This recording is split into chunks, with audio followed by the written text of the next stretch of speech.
Najjače mi je kad čujem samo prati statistiku. Kada ljudi otvore YouTube kanal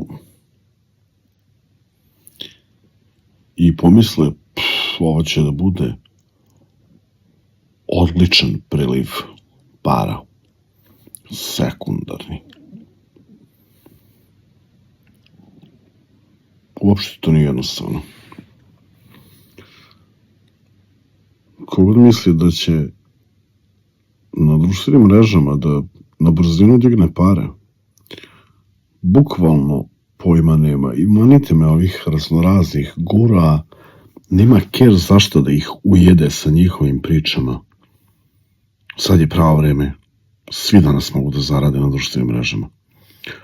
Mogu, slažem se, ali uz puno truda i puno cimanja.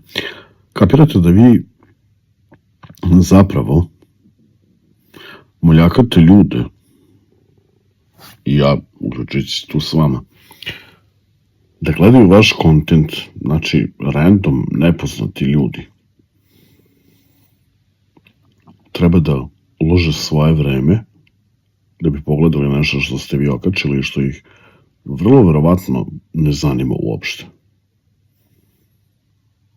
Lako, a?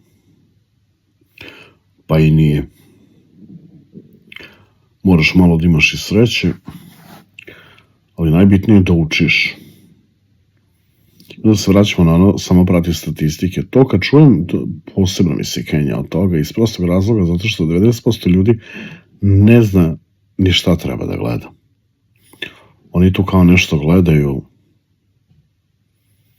i opterećuju se nekim ciframa, a realno, da bi zaista pratio statistiku konstantno, ti treba da imaš već razrađen kanal, da imaš 1000 pratioca i da tvoji videi tuku 10, 50, 100.000 pregleda. Onda je bitna statistika. Dotle, samo sebi nabijaš tenziju i prestaješ da uživaš u ovome.